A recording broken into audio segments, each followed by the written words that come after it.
Finish reading the end of chapter 14. She drew a breath. I brought him in here. He said over there, she pointed, asked me a couple of questions. I started getting the feeling he wasn't really a reporter at all. Really, what did he say that make you suspicious? She blinked. I don't know, nothing really. It was just a feeling. She shrugged and moved quickly past the topic. I asked him to leave and he refused. He seemed vaguely menacing, and so I hit the security panel alarms button. As soon as he realized what I'd done, he ran off. He nodded. So he didn't harm you in any way? No. And he didn't take anything? No. He folded his notebook. I don't really see that a crime has been committed here. She tipped her head to one side and stared at him. Well, not leaving right away when told to isn't exactly criminal behavior, she sighed. I suppose not, but this is not your everyday situation, officer. I mean, I'm not trying to be a bitch here, but I'm something of a celebrity. I think he wants something, and I think he'll be back. He stuttered her face. Obsessed fan, that sort of thing? Sure, it's possible, isn't it? That, more than anything else she had said, seemed to work. The officer turned it over in his mind and nodded. Why don't you give me a description, ma'am? We'll have everyone keep an eye out for this character. She nodded and described Frank Styles in exquisite detail, from the scarred face to the clothes he was wearing. But she never once mentioned that he claimed to work for the government, or vampires, or the accusations of plagiarism that the man had made. Even so, the cop looked more and more skeptical as she concluded her description. I got the license plate number as he drove away. Did you? She nodded, pulled the slip of paper on which she had jotted the plate number from her pocket and handed it to him. He looked it over, then he looked at her. Main plates? No, New York. He tucked the strap into his own pocket. You going to be okay here alone for the rest of the night, ma'am? Oddly, the thought popped into her head that she wasn't alone, but that made so little sense that she wasn't even sure where it come from. I'll be fine. I'll set the security system, and this time I won't let any strangers inside. That's a good plan, the cop said. We'll have a patrol car drive past a few times tonight, okay? If anything looks off, he'll stop. Off? She gave her head a little shake. You mean like body parts strewn on the lawn, the doors and windows smashed in, that sort of thing? He pursed his lips. It's not going to come to that, ma'am. You're sure you're all right? I could drive you into town and put you in a room somewhere if... No, I'm fine. That was my twisted sense of humor. There. He still didn't crack a smile. Thank you, Officer Gray.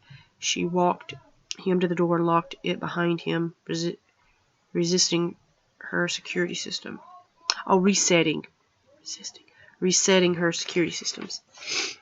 Then she went upstairs, took a quick shower, put on a cool nightgown, and curled up in bed with another of Dante's journals.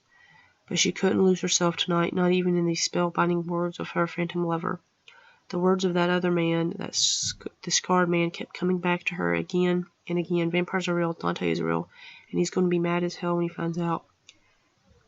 She sighed, pushed the covers back, forgetting for a moment the precious book that lay there in her lap. It hit the floor with a thud, and dust rose from it. It had landed on its back, open wide, when she lovingly bent to pick it up again.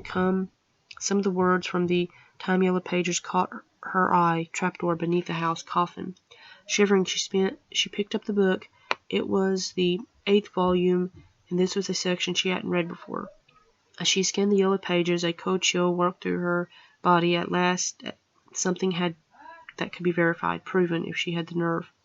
Closing the book, sliding it carefully beneath the pillows, she turned and walked back downstairs, pausing at the double doors of her sanctuary, the room that had been Dante's study, her favorite place and hers as well. Swallowing hard, she stepped inside and moved toward the fireplace. She peeled away the oriental rug. Dark out there. Patricia, I'm reading. Can you go? I want a bath. Well, I'll be in there in a minute to give you a bath. Just go wait in the bathroom for me, okay? It's freaking dark outside. No.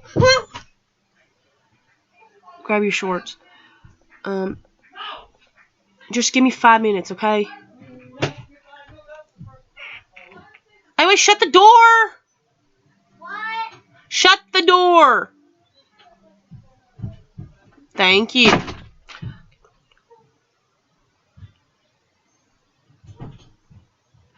Closing the book, sliding it carefully beneath the pillows, she turned and walked back downstairs, pausing at the double doors of her sanctuary, the room that had been Dante's study, his favorite place and hers as well. Swallowing hard, she stepped inside and moved toward the fireplace. She peeled away the oriental rug, rolled it back, baring the hardwood floor underneath. It was unmarred, unbroken, no hinges, no outlines of a trapdoor where one had been described in the book, but the floor might have been covered over some time since those pages had been written. She recalled the sensation that had risen through her, the feeling that Dante was close to her, touching her inside her mind. How many times in the past few weeks, often when she was right here in this room. Reaching for the iron poker, she walked across the floor again from the wall to the other, tapping the floor of the poker as she did. Tap, tap, tap, tap, thud. She stopped, frozen in place, wondering if she had heard different or only imagined one. Again she tapped, and again she found the sound change near the place where the trapdoor was supposed to have been, as if it were hollow underneath. Licking her lips, Morgan knelt down. She jammed the tip of the fire poker between the floorboards and tipped it back to pry them up. The boards resisted the effort, of course. She jabbed the thing harder, deeper, pried again, leaning into the effort with all her weight, and again, until finally a single floorboard came free, breaking jaggedly in the middle.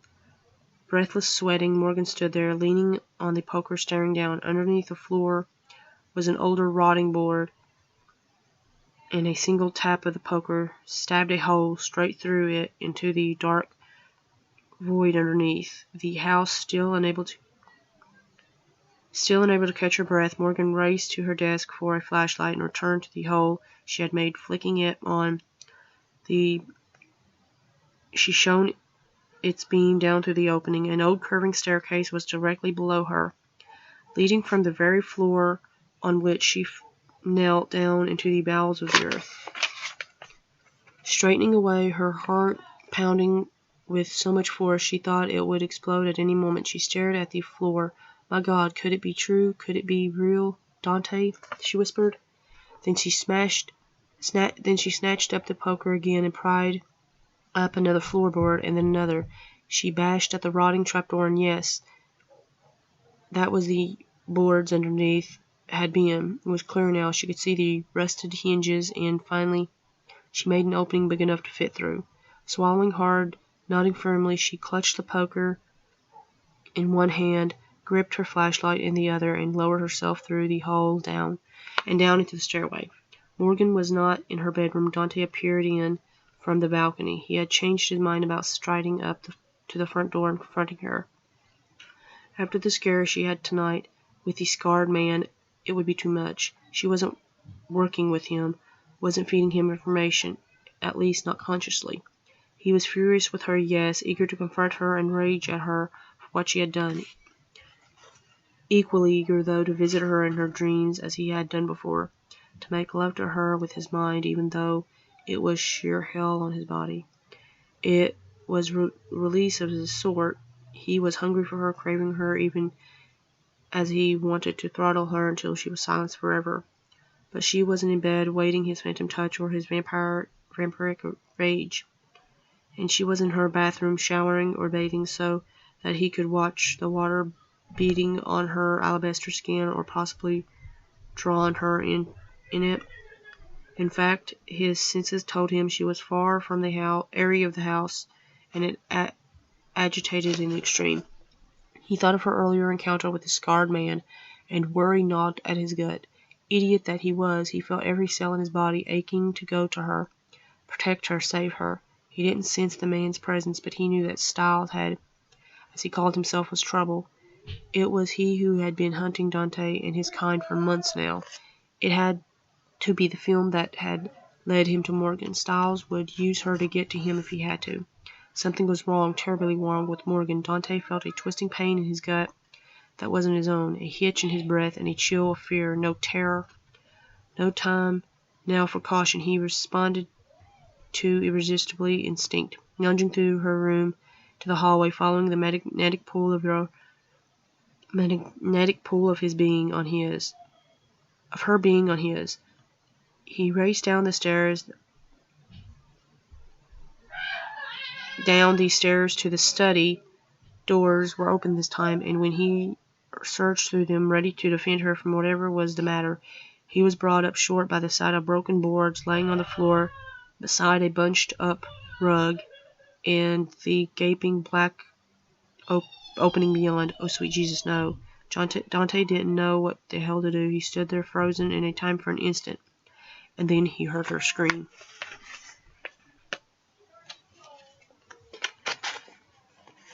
Okay, that's the end of chapter 14. I'm not going to read anymore tonight. I just keep feeling like I want to sneeze. And plus, Patricia needs me to help her with the bath. Fix her water for her. She doesn't really know how to work the knobs. So, thank you everybody for listening. And I'll try to read more tomorrow. And it's a try if nobody grabs the laptop again. So, bye.